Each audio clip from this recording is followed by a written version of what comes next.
Conclusion के अलावा बाकी सारी चीजें पढ़ ली हैं। मैं कंक्लूजन का स्ट्रक्चर कहा दूं, फिर मैं आपके सारे क्वेश्चंस लेता हूं। कंक्लूजन के बाद भी अगर कोई आपके सवालात होंगे, कोई कंफ्यूज होंगी, तो मैं फिर उनको आंसर करूंगा। पहले जरा स्ट्रक्चर सुन लें।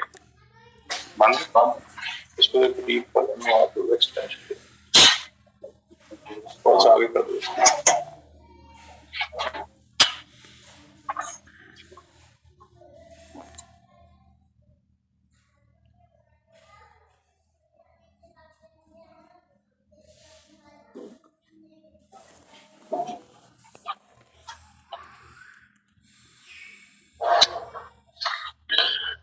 अच्छा जी, ऐसे का कंक्लूजन हमेशा आखिरी पैराग्राफ होता है। इस आखिरी पैराग्राफ को कैसे लिखा जाता है? कंक्लूजन के स्ट्रक्चर में दो इंग्रेडिएंट्स होते हैं। हमने आउटलाइन पढ़ ली, थीसिस स्टेटमेंट भी, हमने इंट्रोडक्शन भी पढ़ लिया, हमने बॉडी पैराग्राफ्स भी पढ़ लिए। आज हम पढ़ते हैं स्ट्रक्चर ऑफ कंक्लूजन। तो जब हम एस्से को कंक्लूड करते हैं, हमेशा आखिरी पैराग्राफ जो एस्से का होता है उसे कहते हैं कंक्लूजन। और कंक्लूजन हमेशा दो चीजों से मिलकर बनता है। कंक्लूजन में दो इंग्रेडिएंट्स होते हैं। स्ट्रक्चर ऑफ कंक्लूजन,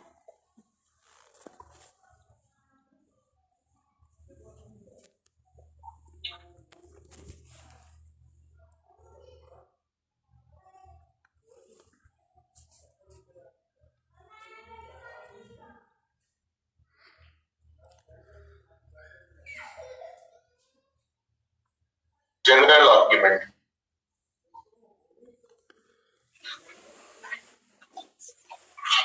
कंक्लूजन में दो इंग्रेडिएंट्स होते हैं जी। सबसे पहले आप अपना कंक्लूजन थीसिस स्टेटमेंट से स्टार्ट करते हैं। थीसिस स्टेटमेंट लिखकर आप जेनेरिक बात से, आपने एस्से स्टार्ट किया था ना जनरल बात से, इसी तरह आप वाइंड अप कर देते हैं अपने एस्से को एक जेनेरिक बात के ऊपर। मैंने आपको एक चीज सिखाई थी कि एस्से के अंदर थीसिस स्टेटमेंट सिर्फ दो जगह पे मैंडेटरी है, जरूरी है। एक इंट्रोडक्शन, इंट्रोडक्शन में कहां आएगी मैं बता चुका हूं। दूसरा कंक्लूजन, कंक्लूजन में जब आप कंक्लूजन आखिरी पैराग्राफ अपने एस्से का, जिसे हम कंक्लूजन कहते हैं, उसको स्टार्ट करते हैं लिखना, तो आप थीसिस स्टेटमेंट से स्टार्ट करते हैं। लेकिन हम कभी भी वो थीसिस स्टेटमेंट नहीं लिखते जो हम लिख चुके होते हैं अपने इंट्रोडक्शन में। बात हम वही करेंगे, लेकिन हमने अल्फाज का इस्तेमाल डिफरेंट करना है। इस्तेमाल करते हुए सेम बात करनी है, एग्जैक्ट वही थीसिस स्टेटमेंट नहीं लिखनी जो हमने इंट्रोडक्शन में लिखी है, उससे रेपिटेशन हो जाएगी। अब सवाल ये पैदा होता है कि लॉजिक क्या है यहां पर थीसिस स्टेटमेंट दोबारा लिखने का, जबकि हम एक दफा तो अपना स्टांस बता चुके हैं इंट्रोडक्शन में। लॉजिक ये है कि जब आप थीसिस स्टेटमेंट आपका दरअसल स्टांस है, और पूरे एस्से में आप अपने स्टांस को जो है वो जस्टिफाई कर रहे थे। जब आप अपने एस्से को वाइंड अप कर रहे हैं, तो वाइंड अप करते हुए एक दफा आप फिर याद दहानी करवाते हैं एग्जामिनर को कि this was my stance that I justified in the whole essay. ये एक्चुअली मेरा स्टांस था जिसको मैंने पूरे एस्से में एक दफा दोबारा एम्फेसिस करना, याद दहानी करवाना एग्जामिनर को कि ये मेरा स्टांस था। इसीलिए उसको दोबारा से एक दफा लिखा जाता है कंक्लूड करते हुए, लेकिन मेक श्योर के रेपिटेशन ना लगे, इसलिए आप अल्फाज का इस्तेमाल जरा डिफरेंट करते हैं। बात हमने वही करनी होती है, ठीक है। तो आपने अपना कंक्लूजन स्टार्ट किया with thesis statement. Thesis statement के बाद आप एक जेनेरिक नोट के ऊपर आप अपना एस्से वाइंड अप कर देंगे, जनरल बात करते हुए, जो एक मसले के सॉल्यूशंस दिए हैं उनको इंडोर्स करते हुए पॉजिटिव नोट के ऊपर चीजों को आप वाइंड अप कर देंगे। जरूरी नहीं पॉजिटिव नोट पे, बात ये कि एक जेनेरिक नोट पे आपने अपनी एस्से को वाइंड अप कर लेना। समझ आ गई है? अब हम एक सैंपल कंक्लूजन पढ़ते हैं तो आपको समझ आ जाएगी। निकाले जरा, फाइल खोल लें कोई बात।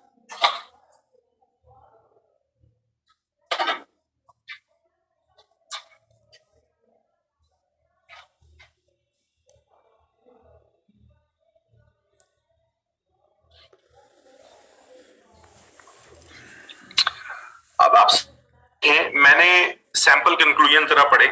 मैंने पहले थीसिस स्टेटमेंट लिखी है लेकिन अल्फाज डिफरेंट इस्तेमाल किए। In a nutshell, the economic dynamics are the root cause of prevalent anarchy in the contemporary world. The military confrontations can be tackled with a robust set of strategies at domestic and international levels. मैंने ये लिखा, मैंने कहा कि दुनिया में इस type जितनी लॉलेसनेस, कैओस, अफरा तफरी फैली हुई है उसके पीछे इकोनॉमिक डायनामिक्स। यही बात हम अपने पहले भी थीसिस स्टेटमेंट की थी ना कि आज दुनिया में जितनी कन्फ्रंटेशंस हो रही हैं वो इकोनॉमिक बेसिस पे हो रही है, तो यहाँ पे भी वही बात हो रही है। उसके बाद इन कन्फ्रंटेशंस को हम डोमेस्टिक एंड इंटरनेशनल लेवल पर इनिशिएटिव लेकर खत्म कर सकते। वही थीसिस स्टेटमेंट लिखी है, बात वही की है, अल्फाज का इस्तेमाल different.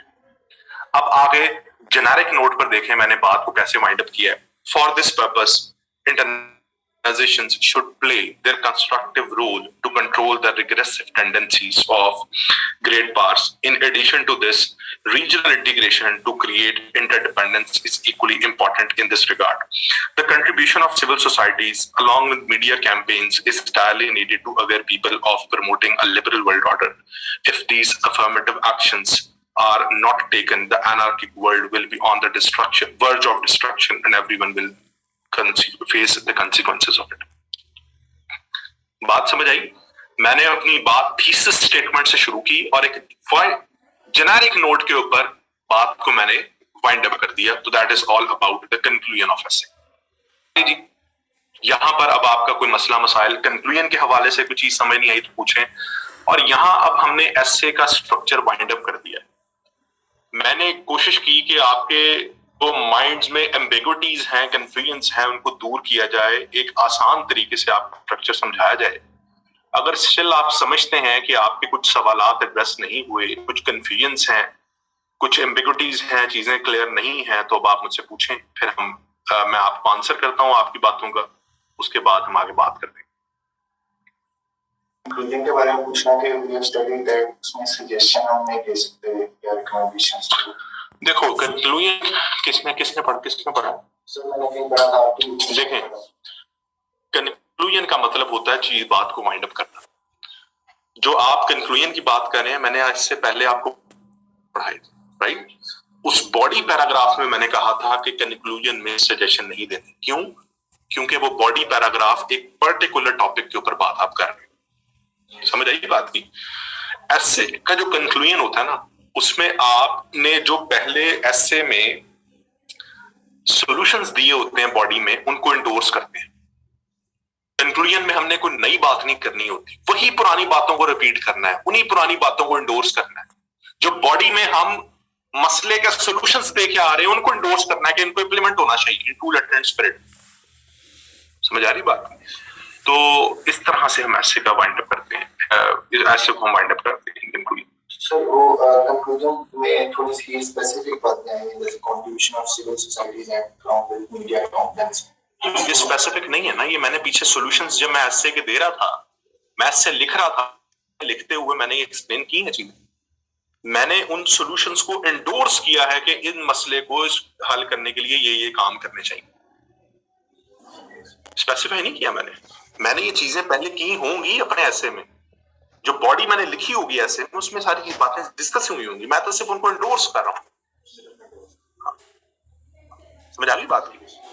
How to keep relevance between paragraphs and within a paragraph. देखें जी, विदिन अ पैराग्राफ दिए कि रेलेवेंट कैसे रहना, कोहेरेंट कैसे रहना। अब सवाल आपका ये आता है, मैंने आपको उस दिन भी बताया था कि दो पैराग्राफ्स, जहां एक पैराग्राफ खत्म हो रहा हो और अगला पैराग्राफ शुरू हो रहा हो, तो वहां हम कनेक्टर्स का इस्तेमाल नहीं करते क्योंकि वो दो डिफरेंट आइडियाज हैं।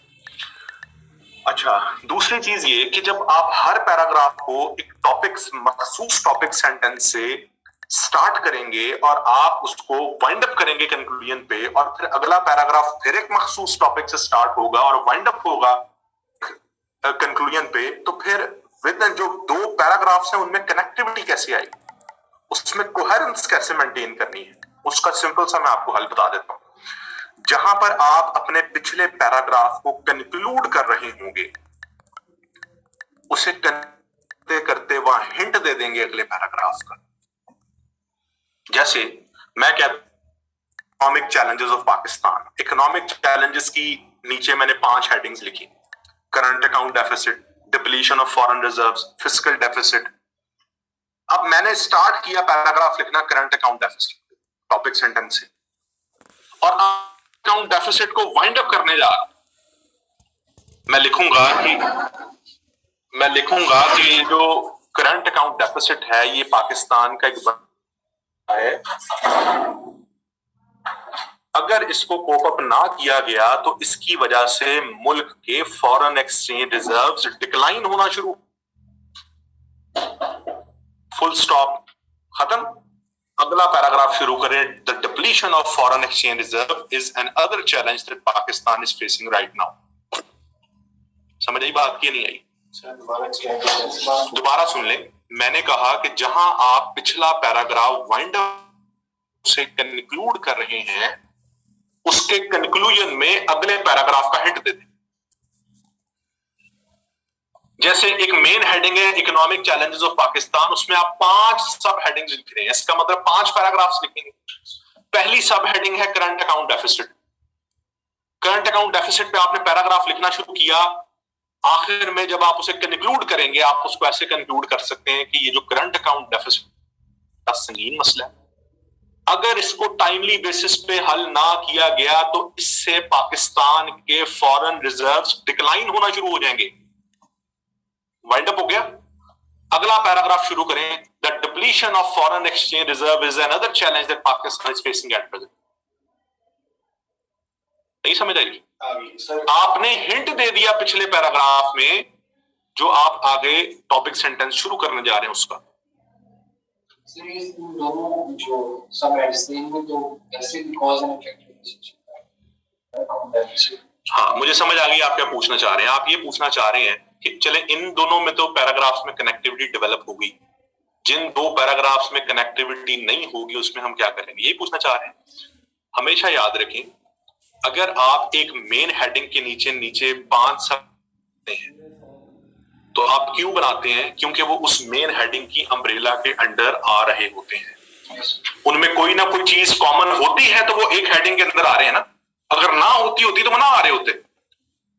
तो उनमें कुछ ना कुछ कॉमनैलिटीज होती हैं जिनको आप लिंक कर सकते हैं। वहां पर कोई भी मेन हेडिंग होगी, उसके नीचे जो 5-6 सब हेडिंग्स लिखने हैं, उनमें कोई ना कनेक्शन जरूर होगा। ऑल्दो वो 5 आइडियाज होंगे, लेकिन अगर वो उस बड़ी मेन हेडिंग की अम्ब्रेला के आ रहे हैं तो क्या मतलब है कि उनकी नेचर सेम है, उन्हें आप लिंक कर सकते हैं। ठीक है जी। सवालात हैं, is the same structure applicable to all types of essay? All types of essay जी। स्ट्रक्चर है, आप किसी भी किस्म के एसे पे अप्लाई कर सकते हैं। ट्रांजिशन पैराग्राफ्स को छोड़ दें यार, ट्रांजिशन पैराग्राफ में पहले पढ़ाता था, अब नहीं पढ़ाता। कहते हैं जो मेन हेडिंग्स होती हैं आउटलाइन की, सब हेडिंग्स की मेन हेडिंग्स, उस पे आप 3-4 लाइन डाल दें। उससे बहुत से स्टूडेंट्स में कंफ्यूजन फैलती है, इसलिए मैं वो नहीं करवाता, और वो मैंडेटरी भी नहीं, ऑप्शनल है, तो उसको आप छोड़ दें जी। और कोई सवाल जी? ऐसे के स्ट्रक्चर में किसी किस्म की कंफ्यूजन रह गई हो, आपका कोई सवाल रह गया हो, कुछ समझ ना आई हो तो कुछ जी, कोई मसला मसाइल क्लियर है जी सब? आ गई ऐसे लिखना कैसे है? अब आप ये क्वेश्चन खत्म कर देंगे, जो आखिरी जो हेडिंग का कंक्लूजन लिख रहे होंगे उसमें आप अगले पोर्शन का हिंट दे दें। सिंपल, जैसे आप कॉजेज लिख रहे हैं, कॉजेज ऑफ इकोनॉमिक चैलेंज, आखिरी कॉज लिख रहे हैं, आखिर में लिखेंगे जी ये जो वजूहात हैं बड़ी संगीन और इनके बड़े संगीन इंपैक्ट्स हैं पाकिस्तान के ऊपर। इंपैक्ट शुरू कर दें। समझ आ गई? अब ये तो हो गया हमारा स्ट्रक्चर, हमें ये तो पता चल गया ऐसे लिखना कैसे। अब असल चीज है कि हमारे दिमाग में कुछ आइडियाज होंगे तो हम लिखेंगे ना। हमारे आइडियाज में कोई नॉलेज, कोई इंफॉर्मेशन होगी तो हम ऐसे लिखेंगे। ठीक है, विदाउट नॉलेज से नहीं लिख सकते। स्ट्रक्चर तो, ढांचा तो हमें समझ आ गई कि लिखना कैसे। अब नॉलेज कहां से गैदर किया जाए, ये एक बहुत बड़ा मसला है स्टूडेंट्स के लिए। स्टूडेंट्स इसमें बड़ा कंफ्यूज रहते हैं कि जी किस नॉलेज कहां से लाया जाए अपने ऐसे को अटेम्प्ट करने के लिए। मैं आपको दो बहुत आसान चीजें बता देता हूं, इससे आसान चीज और हो भी नहीं सकती। पहली चीज ये कि सीएसएस के 12 सब्जेक्ट्स हैं। अगर आप अंग्रेजी के 2 सब्जेक्ट्स निकाल के अपने 10 सब्जेक्ट्स को अच्छे से पढ़ लें, जो कि पढ़ना है आपने, तो आपका एसए का खुद ही इकट्ठा हो जाएगा। गिनती के 10 से 12 एसेज हैं जी, जो हर साल आते हैं। गिनती के 10 से 12 डोमेन्स हैं, टॉपिक्स हैं, जो हर साल एग्जामिनर पूछता है कि हाँ, डेमोक्रेसी है, गवर्नेंस है, ग्लोबल वार्मिंग है, ग्लोबलाइजेशन है, वॉर्स हैं, हॉली वॉर्स, इकोनॉमिक वॉर्स, एजुकेशन है, women gender related issues, national disintegration है, वाटर क्राइसिस है। ये 8-10 ऐसे है ना, इससे अकाउंटेबिलिटी है, करप्शन है, इससे बात तो ऐसे नहीं आता। अच्छा, अब अगर आप पाक अफेयर्स अच्छा पढ़ लेते हैं ना, खास तौर पे पोस्ट पार्टीशन आपने अच्छी पढ़ी है, तो 2020 में एक टॉपिक आया था political polarisation, that was actually the topic of national disintegration, democracy and illiteracy, issues of governance, colonial mentality impeding Pakistan's growth, doldrums, ये सारे वो टॉपिक्स बता रहा हूं जो पिछले सालों में आए हुए हैं। अगर आपने पाकिस्तान अफेयर्स अच्छे तरीके से, single national curriculum Pakistan affairs अच्छे से पढ़ा, तो ये सारे टॉपिक्स पाकिस्तान सेंट्रिक सारे टॉपिक्स आपके तैयार होंगे। CPEC, national disintegration, water crisis, economic crisis, सारे के सारे अगर आपने पाकिस्तान अफेयर्स अच्छा पढ़ा है, पोस्ट अच्छी पढ़ी है, करंट डायनामिक्स अच्छी पढ़ी है, अच्छे से तैयार होते हैं। करंट अफेयर्स अच्छा, बड़ी स्ट्रॉन्ग ग्रिप होगी ग्लोबलाइजेशन पे, क्लाइमेट चेंज पे, इकोनॉमिक वॉर्स पे, हॉली वॉर्स पे, रीजनल डायनामिक्स पे, चेंजिंग ग्लोबल डायनामिक्स पे, पाकिस्तान की फॉरेन पॉलिसी पे। इससे बाहर कभी ऐसे आया? कभी भी नहीं आया। अगर आप साइंस अच्छा पढ़ते हैं, उसमें आपका क्लाइमेट चेंज, क्लाइमेट साइंस के पर्सपेक्टिव से, अगर आप इस्लामियत पढ़ते हैं तो इस्लाम रिलीजन के ऊपर आपका टॉपिक तैयार होता है। पॉलिटिकल साइंस पढ़ते हैं तो अगेन कोई पॉलिटिकल पोलराइजेशन नेचर का टॉपिक आ जाता है, कोई पाकिस्तान सेंट्रिक कोई पॉलिटिकल टॉपिक आ जाता है, तो आप उसको बड़े अच्छे से अटेम्प्ट कर सकते हैं। आईआर पढ़ा है तो इंटरनेशनल डोमेन का टॉपिक बड़े अच्छे से अटेम्प्ट कर सकते हैं। जेंडर स्टडीज पढ़ा है, आपको फेमिनिज्म, जेंडर से आपको मसले कोई नहीं होगा अटेम्प्ट करने का। एनवायरमेंट साइंसेस पढ़ा है तो ग्लोबल वार्मिंग, क्लाइमेट चेंज पे बेतहाशा चीजें लिख सकते हैं, पीछे रह क्या जाता है। तो 12 सब्जेक्ट्स, जो 10 सब्जेक्ट्स हैं आप निकाल के उनको आपने अच्छे से पढ़ना है, वो तो पढ़ना ही है अगर सीएसएस पास कर। आपका एसए में कंटेंट में नहीं आपको मसला होगा। और इस चीज को सपोर्ट देने के लिए एसए के अंदर up to date knowledge incorporate करने के लिए, फैक्ट्स फिगर इनकॉर्पोरेट करने के लिए, उसके लिए रोज अखबार पढ़ें, रोज अखबार पढ़ें। और सिर्फ अखबार पढ़े नहीं, अखबार को पढ़कर उसको नोट डाउन करें, उसमें से फैक्ट बुक अपनी बनाएं, फैक्ट्स निकालें, फिगर्स निकालें, वोकैबुलरी निकालें। एक आप आर्टिकल पढ़ते हैं, डॉन में कुछ राइटर्स बहुत अच्छा लिखते हैं, आमिर राना है का हुआ था, जाहिद हुसैन है, मलिहा लोधी है, वो जकरिया है, खातून है, वो जेंडर पे लिखती हैं, रफिया जकरिया है। ये इनका हर हफ्ते एक ना एक आर्टिकल आना होता है। आप इन 4-5 राइटर्स के भी पिछले 4-4 महीनों के 5-5 महीनों के आर्टिकल्स निकाल लेना डॉन से, सिंपल लिखे जाहिद हुसैन डॉन आर्टिकल्स, आपको वो लिस्ट पूरी दे देगा। आमिर राना के आर्टिकल्स, इनके इतने जबरदस्त आर्टिकल्स ये लिखते हैं सिक्योरिटी के ऊपर, जेंडर के ऊपर, पाकिस्तान के इश्यूज पे, फॉरेन पॉलिसी पे, तुम करते जाए, आपका एनालिसिस बनता जाएगा। एक आर्टिकल में अगर आपको 2-3 आर्गुमेंट्स भी मिलते हैं, इसका मतलब उन 2-3 आर्गुमेंट्स पे आप एक ऐसे 2-3 हेडर्स बना सकते हैं। तो अखबार आपको आज का नॉलेज दे रही है। बहुत से टीचर्स किताबों पे स्टूडेंट्स को लगा देते हैं, खास तौर पे वो टीचर्स जिनका बैकग्राउंड सीएसएस का नहीं है, वो इंग्लिश लिटरेचर के लोग हैं, वो स्टूडेंट्स को लिटरेचर पे लगा देते हैं, जी इसको पढ़ें, फ्रांसिस बेकन को पढ़ें, इसको रसल को पढ़ें। अब वो शख्स जिसका बैकग्राउंड ही आज तक लिटरेचर का नहीं है, उसको आप पकड़ा देंगे, किताब पकड़ के एंड्रयू रसल पढ़ा देंगे, उसको क्या समझ आएगी? उसके लिए तो हवा ही है ना ऐसे कि यार मैं किस मुसीबत में फंस गया हूं। मैंने अक्सर टीचर्स को देखा है, वो उनका चूंकि उनकी खुद फील्ड नहीं ना होती सीएसएस की, वो लिटरेचर के लोग होते हैं, वो थोप देते हैं स्टूडेंट्स के ऊपर भी कि लिटरेचर पढ़ो, फलां लिटरेचर की किताब पढ़ो, फलां लिटरेचर की किताब पढ़ो। टॉपिक आ जाता है जंगों के, अब स्टूडेंट्स उसके ऊपर लिटरेचर लिख रहे हैं। जो आपकी एरिया ऑफ एक्सपर्टीज नहीं होती, उनसे हटाकर आपको ऐसे रास्ते पे लगा दिया जाता है जो कि आपके लिए मुश्किल होता है। तो किताबें पढ़ने की जरूरत नहीं है, हाँ पढ़ते हैं तो आपको एडिशनल नॉलेज, लेकिन सीएसएस में हमेशा ये कहा जाता है कि स्मार्ट स्टडी करें। स्मार्ट स्टडी यही, कम इनपुट के साथ ज्यादा आउटपुट जनरेट करना, this is smart study. Study कि आप किस तरह से कम मेहनत से ज्यादा इनपुट आउटपुट हासिल कर सकते हैं। एक अखबार पढ़ें और एक दो वेबसाइट्स आपको बता देता हूं, उन पर रिसर्च पेपर्स आते हैं। नेशनल डिफेंस यूनिवर्सिटी के मार्गला पेपर्स पढ़ें। हर साल मार्गला पेपर्स अपने को 15-20 रिसर्च पेपर पब्लिश करता है। आपका सीएसएस का एग्जामिनर उन मार्गला जो उठाता है, करंट अफेयर्स के, पाक अफेयर्स के, इंग्लिश एसे के टॉपिक्स वहां से उठाता है। अब वो मार्गला पेपर्स के जब आप रिसर्च पेपर पढ़ेंगे, उसका फायदा ये होगा कि एक रिसर्च पेपर आता है, लेट्स सपोज पाक यूएस रिलेशंस, फ्यूचर ऑफ पाक। वो रिसर्च पेपर पाक यूएस रिलेशन की हिस्ट्री से शुरू हो रहा है और वो करंट डायनामिक्स तक आपको नॉलेज दे रहा है। उस रिसर्च पेपर को पढ़कर आपका एक पूरा टॉपिक हिस्टोरिकल कॉन्टेक्स्ट से लेकर करंट कॉन्टेक्स्ट तक सारा कवर होता है, जो कि अखबार में नहीं हो सकता। कि एक कोई छोटा सा आर्टिकल है, उसमें अपना एक ओपिनियन जाहिर कर रहा है, उसमें वो हिस्टोरिकल कॉन्टेक्स्ट नहीं दे रहा। तो आपको करंट पर्सपेक्टिव में पाक यूएस रिलेशन पे अगर कोई आर्टिकल आया तो उसमें से 2-3 आर्गुमेंट्स मिल जाएंगे, लेकिन एक पूरा सवाल कैसे तैयार होगा, वो आपकी रिसर्च पेपर से तैयार होगा।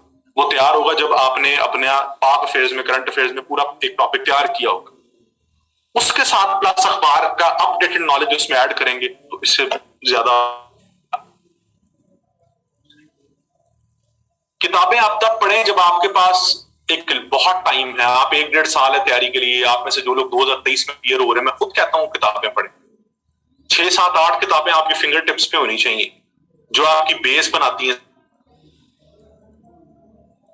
सीएसएस की, जिसमें कॉन्स्टिट्यूशनल हिस्ट्री ऑफ पाकिस्तान की किताब है, पाकिस्तान की किताब है, concise history of Pakistan MR Kazmi की किताब है, ट्रैक टू पाकिस्तान अहमद है, उसके बाद प्रिजनर्स और ज्योग्राफी टिम मार्शल की किताब है, पूरा आपको वर्ल्ड मैप को सिखा रहा है, बता रहा है दुनिया में क्या डेवलपमेंट्स चल रही हैं।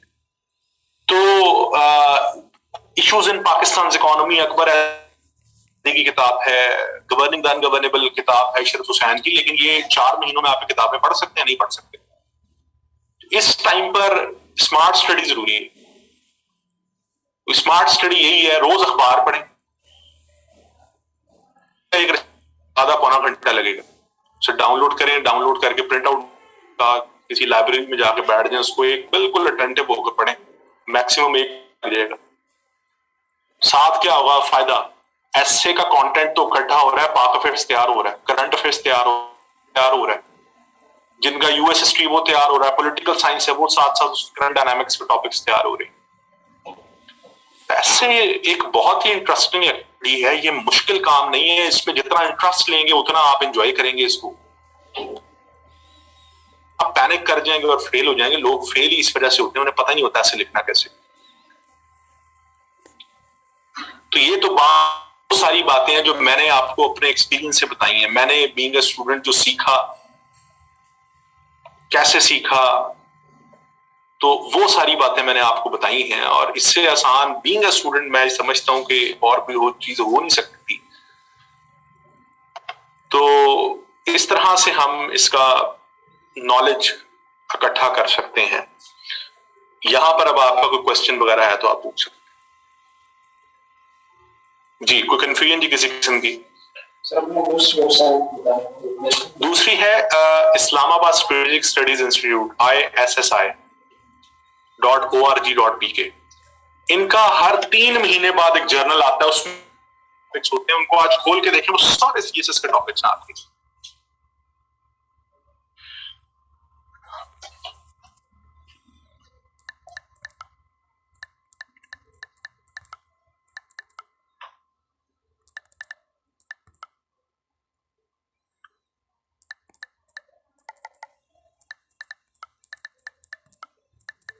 समझ आते हैं यार। एनडीयू पे अब इन्होंने कोई 1 महीना पहले ये किया है कि सब्सक्रिप्शन रख दी है, लेकिन वो फ्री है सब्सक्रिप्शन, उस पर आपको आईडी अपना बनाना पड़ेगा जा और आपको एक्सेस मिल जाएगा, फ्री है वो। बाकी ISSI पे तो वैसे फ्री है। एनडीयू भी अभी तक फ्री था, 1 महीने पहले इन्होंने कुछ किया है।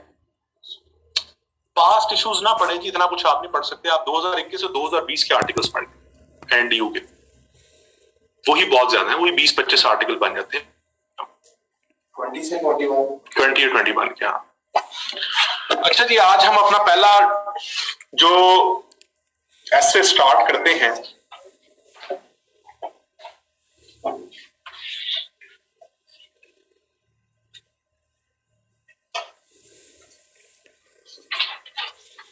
हमारा पहला ऐसे है इज ग्लोबलाइजेशन,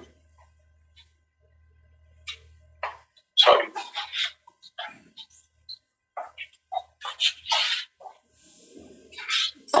हमारा टॉपिक है जी इज पाकिस्तान ग्रेजुअली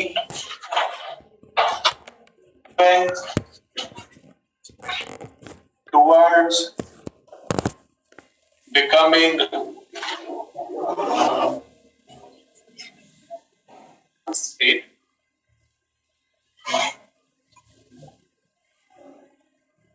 ये हमारा टॉपिक है। स्टेप 1 हमने कंप्लीट कर लिया कि हमने टॉपिक चूज कर लिया। अब हमने इस टॉपिक को इंटरप्रेट करना है। वो पूछ रहा है कि क्या पाकिस्तान आहिस्ता ग्लोबलाइज स्टेट बनने की तरफ बढ़, या यूं समझ लीजिए आसान अल्फाज में कि क्या पाकिस्तान आहिस्ता आहिस्ता ग्लोबलाइजेशन की तरफ बढ़। तो आप लोग क्या समझते हैं कि बढ़ रहा है या नहीं बढ़? बढ़ जी, हाँ जी, आप लोग क्या समझते हैं? क्या पाकिस्तान आहिस्ता आहिस्ता ग्रेजुअली ग्लोबलाइजेशन की तरफ बढ़? ये जिनके कैमराज ऑफ है, मैं कितनी दफा आपको कहूं कि कैमराज ऑफ नहीं होने चाहिए। ये जरा मुझे सिर्फ वजह बता दें अपने ठिठाईपन की, किस तरह आपको समझ आएगी। सिंपल निकाल दूंगा, फिर चीखें मारेंगे आप। कभी फोन कर रहे होंगे मेरे कोऑर्डिनेटर को, कभी मैसेज, सर क्लास में एंटर कर लें, सर क्लास में एंटर कर लें। बिस्मा क्या मसला है, आप वजह क्या है? हाँ जी मोहसिन साहब, आपको क्या मसला है? क्यों नहीं कैमरा ऑन हो रहे? कौन सीम बैठे हुए आप लोग? ये जिसका कैमरा ऑफ होगा उसे मैं क्लास से निकाल दूं। अपना कैमरा मोहसिन ऑन करें, बिस्मा अपना कैमरा ऑन करें, अदरवाइज क्लास से रिमूव कर रहा हूं।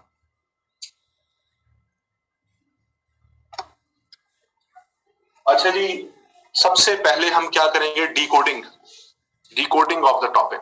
ठीक है, डिकोडिंग में क्या हो, मैंने आपसे कहा था कि हमारे पास 2 तरह के आइडियाज आएंगे, एक मेन आइडिया और एक main idea, allied ideas. Main idea हमेशा ऐसा होता है जो सामने नजर आ रहा होता है, ऐसी वो हमसे पूछ रहा है कि क्या पाकिस्तान है। आप कह रहे हैं, हम सब इस बात पे मुत्तफिक हैं कि जी पाकिस्तान ग्लोबलाइजेशन की तरफ बढ़ रहा है। अगर मैं आपसे कहता हूं कि जी पाकिस्तान ग्लोबलाइजेशन की तरफ बढ़ रहा है, तो हाउ, कैसे बढ़ रहा है? इसी चीज को एड्रेस करना ना हमने। How is Pakistan gradually moving towards globalisation? तो ये हमारा मेन आइडिया है। हाउ या manifestations of Pakistan's move towards globalisation. समझ आ गई? मेन आइडिया में हमने जस्टिफाई करना है कि पाकिस्तान ग्लोबलाइजेशन की तरफ कैसे बढ़ रहा है। How is Pakistan gradually moving towards globalization?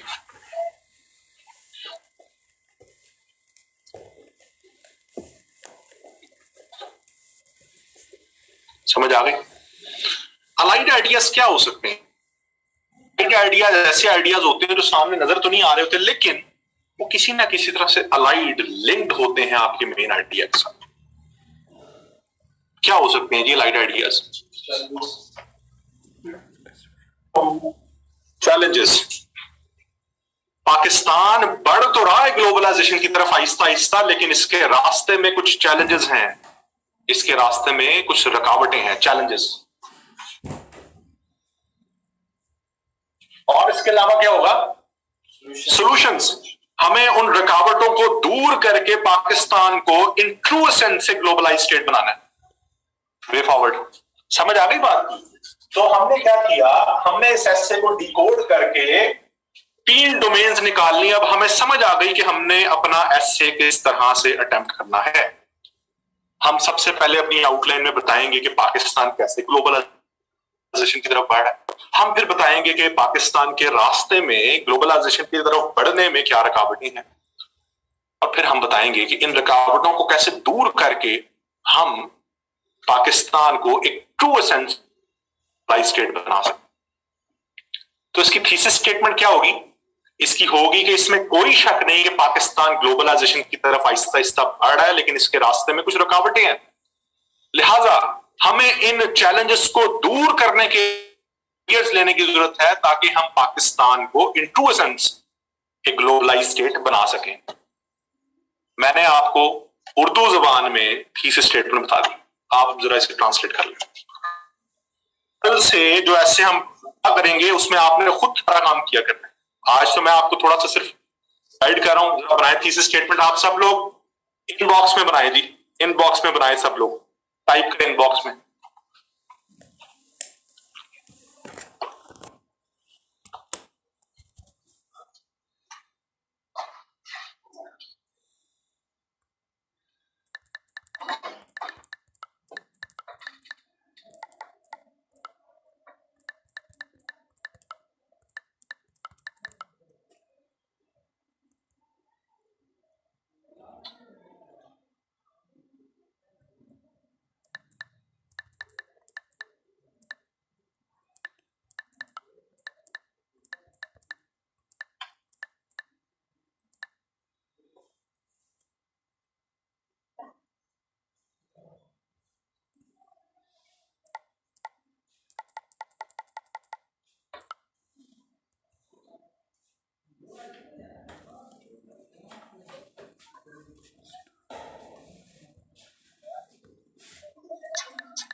किस टाइम पे आ रही है?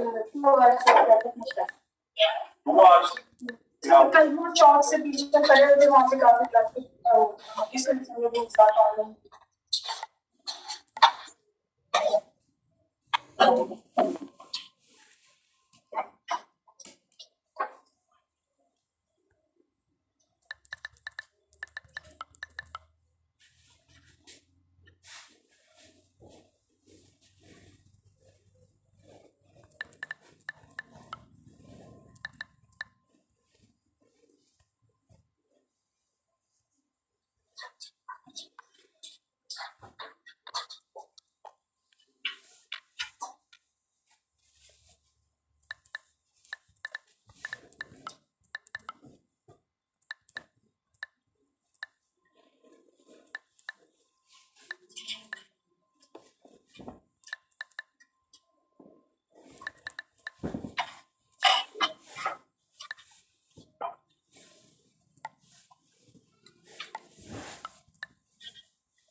वकार बिल्कुल ठीक है, वेरी गुड।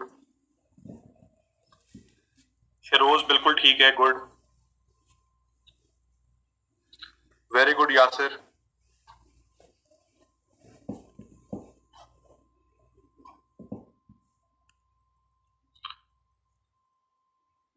मौसम बिल्कुल ठीक है।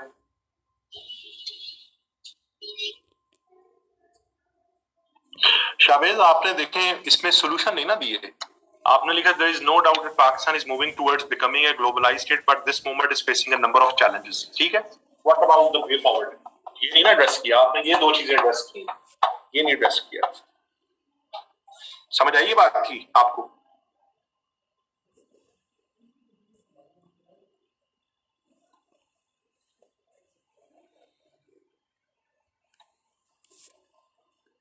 नादिया मूविंग टुवर्ड्स होता है, टुवर्ड नहीं होता। और कभी भी वी नहीं यूज करते। एक बात याद रखें जी, एसे के अंदर फर्स्ट माल गलती नहीं है, जुर्म है। I, my, us, we, are इनका इस्तेमाल नहीं करते। The country needs to work on it, we need to work on it नहीं, the country needs to work on it. ठीक है नादिया? अच्छा जी, निमरा बिल्कुल ठीक है, निमरा गुड। असद बिल्कुल ठीक है। कोप की स्पेलिंग CO, असद कोप की स्पेलिंग गलत है।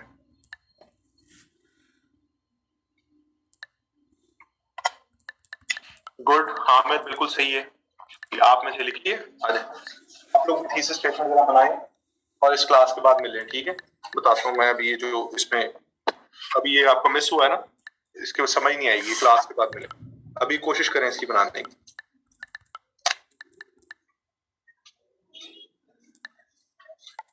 ये ई है या ए है? गुड, ठीक है। चलें, ये एक अच्छी बात है कि आपको पहले लेक्चर में ही ये थीसिस स्टेटमेंट बनानी आ गई। हम इसी चीज को कंटिन्यू रखेंगे अपने पूरे सेशन के अंदर, तो आपको इंशाल्लाह आखिरी दिन तक पूरा ऐसे लिखना आ जाएगा, including thesis statement, outline and the complete essay. Very good. ये चैलेंजेस ज्यादा है ना, तो विच नीड आएगा ना, नीड तो नहीं आएगा इसको।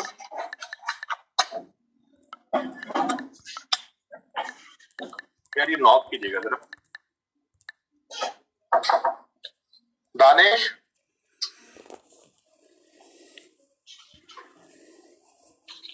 गुड। उमर स्लोली ना लिखें, ग्रेजुअली लिख लें। मसलन ग्रेजुअली का मतलब ही स्लोली होता है, लेकिन स्लोली की कॉनोटेशन नेगेटिव है। ठीक है, ग्रेजुअली भी स्लोली होता है लेकिन उसकी कॉनोटेशन पॉजिटिव होती है। पॉजिटिवली हम आगे बढ़ रहे हैं।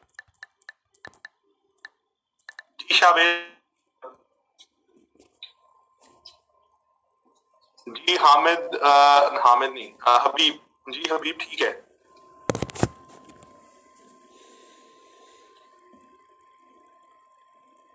जी बिल्कुल सही है फरमान।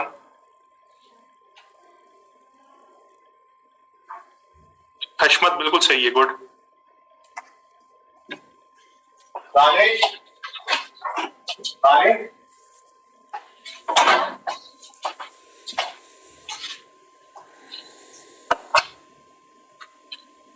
समझ आ गई जी बात की?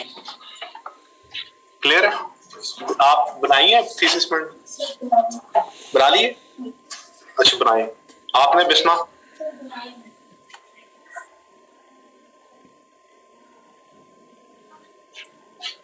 अच्छा जी, अब हम आते हैं आउटलाइन पे। आउटलाइन का मैं एक स्केच बनाऊंगा और उस आउटलाइन को फिर मैं आगे एक्सप्लेन करूंगा। पूरी आउटलाइन नहीं यहाँ पे बनाऊंगा, मैं सिर्फ स्केच बनाऊंगा। ठीक है? अच्छा जी,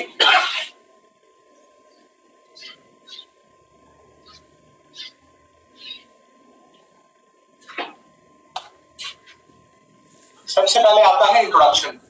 आप अफरोजिया बनाए ना अपनी थीसिस स्टेटमेंट, मैं चेक करूंगा।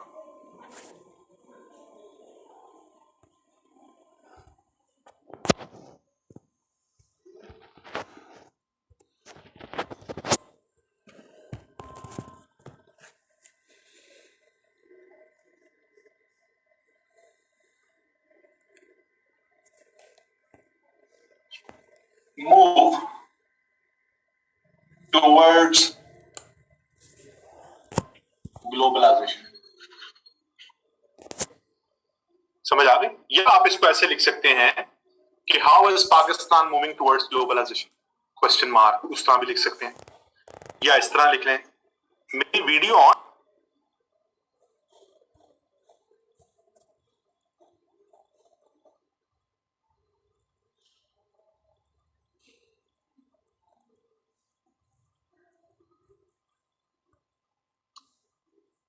नहीं आ रही। अच्छा, मैं दोबारा इसको दोबारा इसी से के थ्रू आप कनेक्ट करें जरा।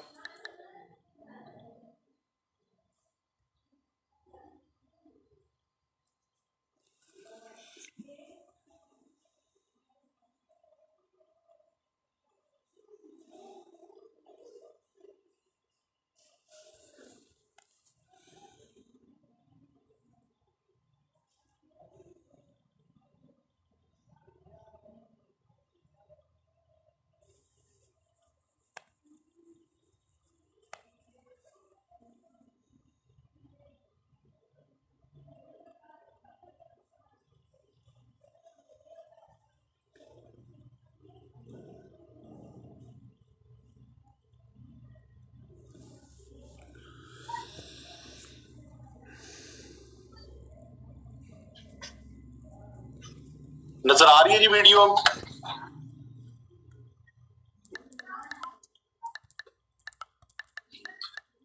नजर आ रही है जी आप सब लोगों को?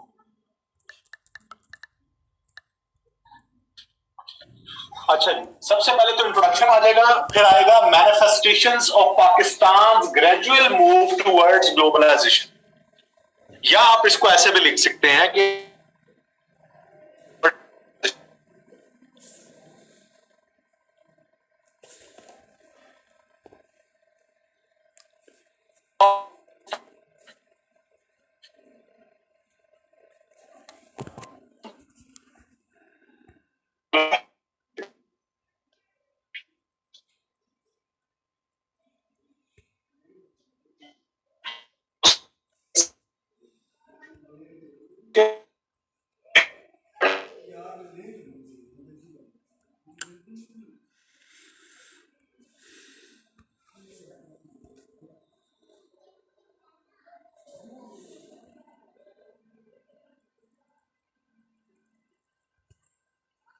Pakistan a truly globalized state.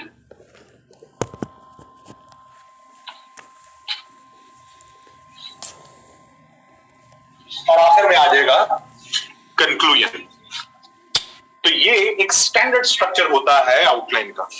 सबसे पहले मैनिफेस्टेशंस, मेन आइडिया, उसके बाद challenges for Pakistan to become a globalised state, allied idea, उसके बाद again way forward to deal with existing challenges for making Pakistan to second main idea और आखिर में कंक्लूजन। सेकंड अलाइड आइडिया और आखिर में कंक्लूजन। सॉरी, ठीक है जी। आप लोगों ने बनाई है थीसिस स्टेटमेंट? आपने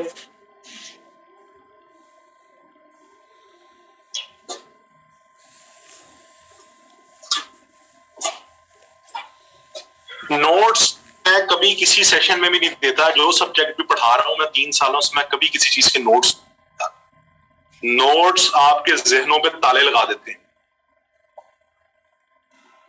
इसमें कौन से नोट्स वाली बात है? ये मैंने आपको स्केच बना दिया है, इसका मैं अभी पूरा एक एक पॉइंट पे लेक्चर, उसमें नोट्स वाली कौन सी बात? मैंने आज तक कभी नोट्स नहीं दिए अपने किसी भी सेशन में, जो भी मैं क्लासेस पढ़ाता हूं। समझ आ गई जी? आइए आप इस पे बात स्टार्ट करें जी। बिल्कुल ठीक है, आपकी थीसिस स्टेटमेंट ठीक है। हाँ जी, आप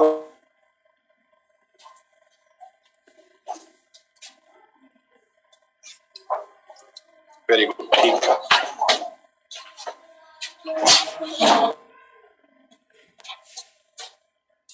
वर्ड्स बिकमिंग सही लिखा था ना आपने? बिकमिंग, वेरी गुड, ठीक है। ठीक है जी, अब हम बात स्टार्ट करते हैं। सबसे पहले मैं अब आपको इसके ऊपर लेक्चर दूंगा। अच्छा, मैं आपको क्या पहले दिन से समझा रहा हूं, एक चीज समझा रहा हूं कि वैसे है ये एक बहुत ही आसान चीज है, ये मुश्किल बात नहीं है। अब ये आउटलाइन आपके सामने है, मैं आपको गारंटी करता हूं कि इस आउटलाइन का एक एक पॉइंट आप सबको आता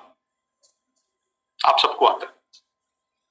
मैं अभी बोलता जाऊंगा तो आप कहेंगे कि ये तो हमें सारी चीजें आती हैं। तो ऐसे में असल चीज होती है एक डायरेक्शन सेट करना और उस डायरेक्शन के थ्रू अपना एसे को अटेम्प्ट करना। Direction setting is decoding, formulation of thesis statement and then making a good outline. ये काम हो जाए तो आगे तो काम आसान है। आउटलाइन का स्केच बना दिया, इसके पॉइंट सारे आपको आते हैं। अभी हम बात स्टार्ट करते हैं। सबसे पहले जी, इस आउटलाइन से भी पहले मैं आपको बताता चलूं कि इस एसे को समझने के लिए हमें सबसे पहले ये पता होना चाहिए कि what is the concept of globalisation. को बताएगा मुझे कि ग्लोबलाइजेशन क्या होती है, ये कॉन्सेप्ट क्या है जी?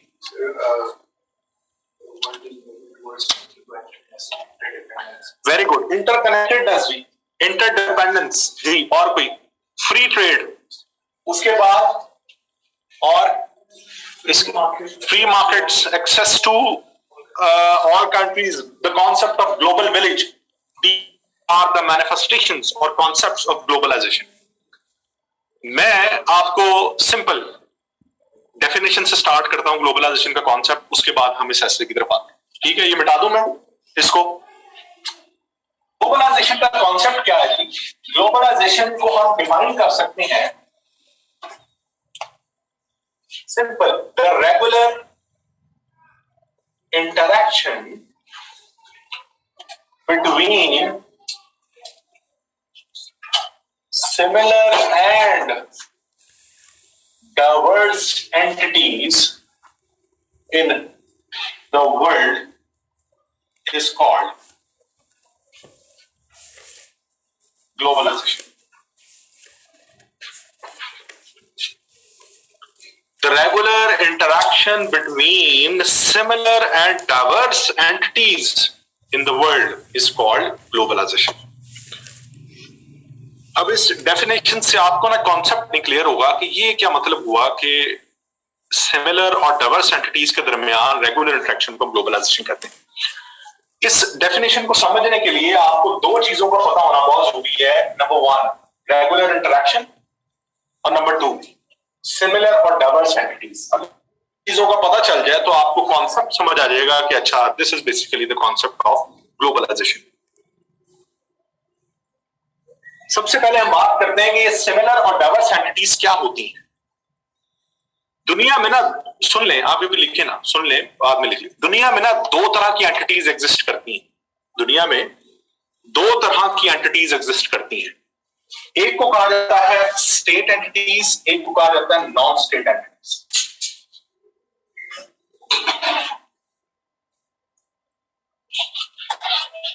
मैं आपको सिमिलर और डाइवर्स एंटिटीज पढ़ाने जा रहा हूं। उसमें मैंने आपको बताया कि दो तरह की एंटिटीज दुनिया में होती हैं, एक स्टेट एंटिटीज और एक non state entities.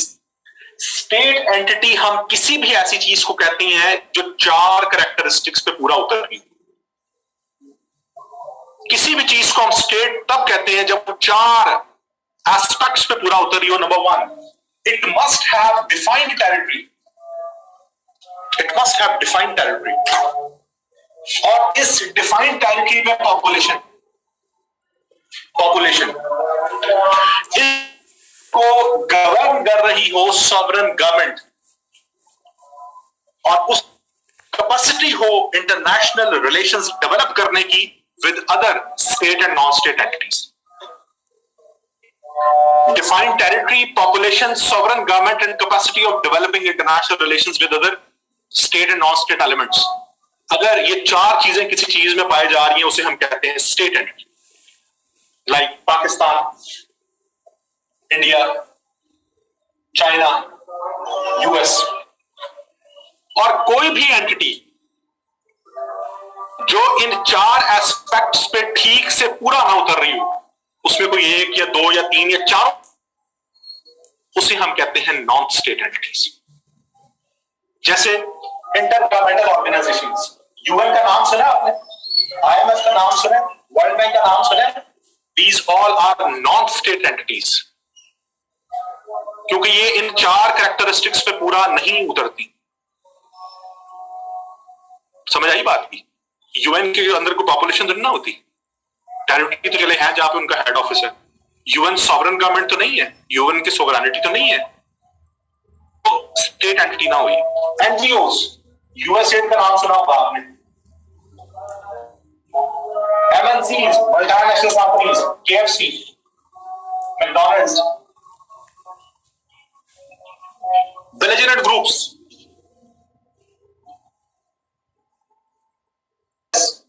Al-Qaeda, these all are non-state.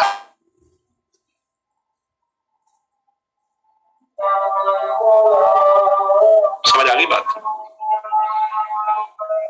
इतनी बात समझ आ गई? अब सुनिएगा, जब भी हम इन स्टेट एंटिटीज के आपस में रिलेशंस को स्टडी करेंगे तो हम कहेंगे सिमिलर एंटिटीज के दरमियान रिलेशंस। क्यों? क्योंकि इनकी नेचर सेम है। लेट्स सपोज पाकिस्तान इंडिया की जंग लग जाती है, तो हम कहेंगे सिमिलर एंटिटीज के दरमियान regular interaction, war like interaction. इस जंग बंदी के लिए चाइना आके हमारी सुलह करवाता है आपस में, और हमारी डिप्लोमेटिक टूल्स के थ्रू हमारी सुलह हो जाती है, तो हम कहेंगे सिमिलर एंटिटीज के दरमियान पॉलिटिकल इंटरेक्शन। पाकिस्तान यूएस के पास जाता है कि हमें कोई कर्जा दिया जाए, हमारे पास पैसे नहीं है, हमारी इकोनॉमी डिटेरियोरेट कर रही है। यूएस पाकिस्तान को इकोनॉमिकली सपोर्ट करता है। सिमिलर एंटिटीज के दरमियान रेगुलर इंटरेक्शन इकोनॉमिक नौयत का। पाकिस्तान और चाइना आपस में कल्चरल एक्सचेंज प्रोग्राम शुरू कर चुके हैं। यहां से चाइना स्टूडेंट्स पढ़ने जाते हैं, चाइना से पाकिस्तान पढ़ने आते हैं। सिमिलर एंटिटीज के दरमियान कल्चरल इंटरेक्शन। समझ आया बात का? अच्छा, जब हम इन सारी एंटिटीज का आपस में या इनके साथ रिलेशंस को स्टडी करेंगे तो हम कहेंगे डाइवर्स एंटिटीज के दरमियान रेगुलर इंटरेक्शन। कैसे?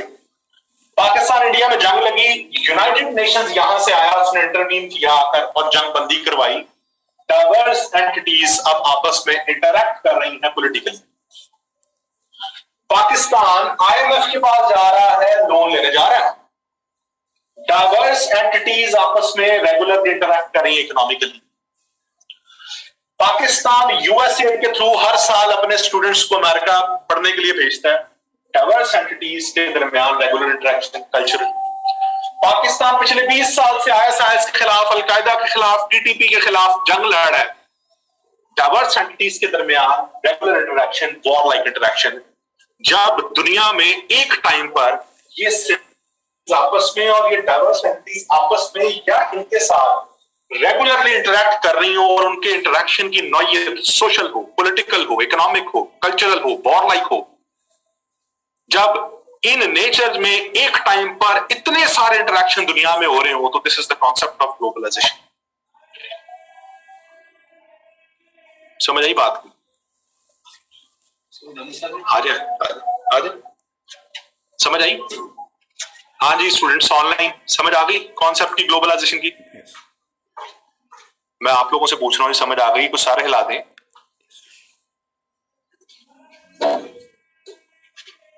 Does current Taliban government fulfills last characteristic? बिल्कुल, तालिबान की गवर्नमेंट एक लेजिटिमेट गवर्नमेंट है। हाँ, ले उन्हें। तालिबान की गवर्नमेंट एक लेजिटिमेट गवर्नमेंट है। तालिबान अब नॉन स्टेट एलिमेंट्स नहीं रहे, वो भी एक रियासत है के नुमाइंदे हैं। खैर, ग्लोबलाइजेशन का कॉन्सेप्ट ये है। समझ आ रही बात की?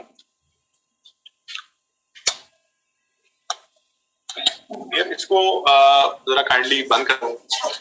देखें जी, मेरी बात सुने। मॉस्टनी ये कह रहे हैं कि तालिबान को रिकॉग्नाइज नहीं किया अभी दुनिया ने। पाकिस्तान को एज अ रियासत रिकॉग्नाइज करते हैं ना।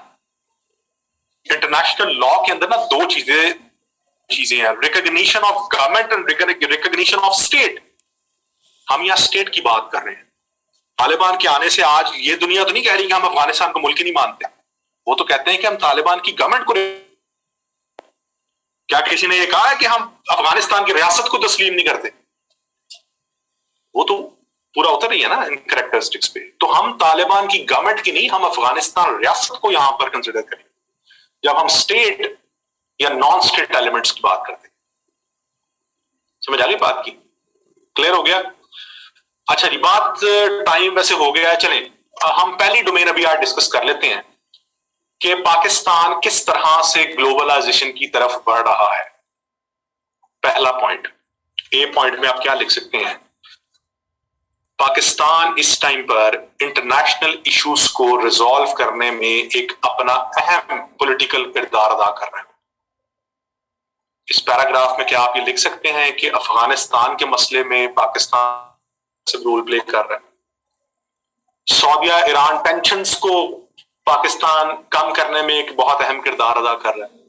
US Iran tensions, US China tensions को पाकिस्तान मिटिगेट करने में एक बड़ा अहम किरदार अदा कर रहा है। तो क्या ये ग्लोबलाइजेशन नहीं है?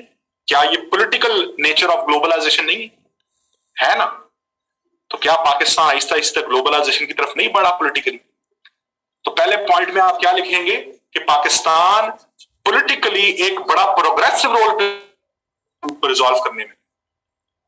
लिख लेंगे इसको अंग्रेजी में, बन जाएगा पॉइंट। इस पे 100 वर्ड्स लिख लेंगे। ये 3-4 अगर आपको एग्जांपल्स आती हो तो 100 वर्ड लिखना तो मुश्किल बात है। आधा पैराग्राफ, आधे पेज का एक पैराग्राफ। दूसरा पॉइंट हम इस पे क्या डिस्कस कर सकते हैं? पाकिस्तान इस टाइम पर एनर्जी कॉरिडोर्स और इंफ्रास्ट्रक्चर डेवलपमेंट प्रोजेक्ट्स के थ्रू रीजनल इंटीग्रेशन को प्रमोट कर रहा है। ग्लोबलाइजेशन नहीं है ना? इसमें लिखें आप सीपैक, इसमें आप लिखें TAPI, Turkmenistan Afghanistan Pakistan India gas pipeline, Iran Pakistan gas pipeline, और अब एक नया प्रोजेक्ट लॉन्च होने जा रहा है रशिया पाकिस्तान इकोनॉमिक कॉरिडोर, वो भी तो लिखा जा सकता है ना। उसके बाद Russia Pakistan south gas pipeline डाल रहा है।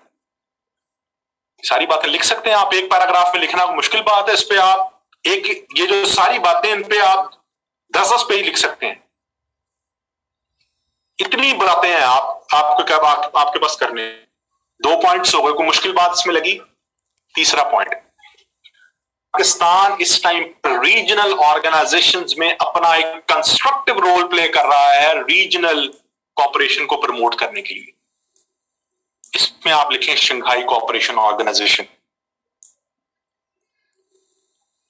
समिट हुआ है, उसमें पाकिस्तान का रोल। इसमें आप लिखें जो भी पाकिस्तान ने ओआईसी समिट करवाया है। फिर आप पाकिस्तान का रोल सीओ के अंदर, सार्क के अंदर लिखें, रीजनल कोऑपरेशन को प्रमोट करने के लिए। समझ आ रही है बात की? 3 पॉइंट्स हो गए। चौथा पॉइंट, कल्चरल ग्लोबलाइजेशन। पाकिस्तान अपने मुल्क में स्पोर्ट्स इवेंट्स, एजुकेशनल कॉन्फ्रेंसेस करवाकर कल्चरल ग्लोबलाइजेशन को प्रमोट कर रहा है। पीएसएल होता है ना हर साल, बाहर से लोग आते हैं खेलने। कबड्डी टूर्नामेंट हुआ अभी 1 साल पहले 2020 में, 19 में भी हुआ। एजुकेशनल इंटरनेशनल कॉन्फ्रेंसेस होती है ना। कितने पॉइंट्स हो गए? 4। 5वां पॉइंट, पाकिस्तान रिलीजियस ग्लोबलाइजेशन को प्रमोट कर रहा है थ्रू करतारपुर कॉरिडोर, टेंपल्स बना, करतारपुर कॉरिडोर बनाकर।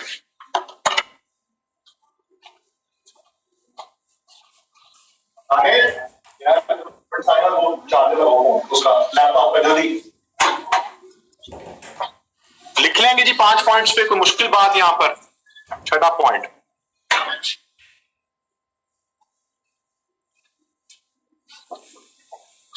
पाकिस्तान क्लाइमेट चेंज जैसे मसले को मिटिगेट करने के लिए ग्लोबल इनिशिएटिव्स ले रहा है, जिसमें हमने डेवलपमेंट गोल नंबर 13 को टाइम से पहले अचीव कर लिया। बिलियन ट्री सुनामी जैसे फॉरेस्टेशन प्रोजेक्ट्स लगाए हैं। यूएन के अंडर एसडीजीज को हम इंप्लीमेंट, इतने प्रोटोकॉल्स, इंटरनेशनल प्रोटोकॉल्स, उनको इंप्लीमेंट कर रहे हैं फॉर मिटिगेटिंग क्लाइमेट चेंज। कितने पॉइंट्स हो गए? 6। 7वां लिखिए,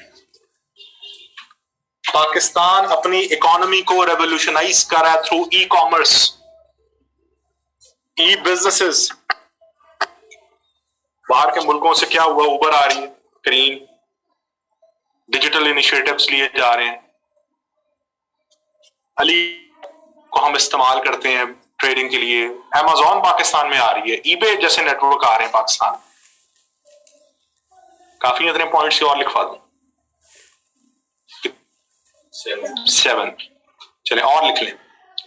पाकिस्तान इस time UN peace keeping missions में एक बड़ा अहम किरदार अदा कर रहा है इंटरनेशनल पीस को इंश्योर करने के लिए। हर साल हमारी फौजें जाती हैं यूएन पीस कीपिंग मिशंस में, कॉन्गो में, मुख्तलिफ एरियाज में, जहां पर यूएन के ऐसे पीस कीपिंग मिशंस जो है वो चल रहे हैं।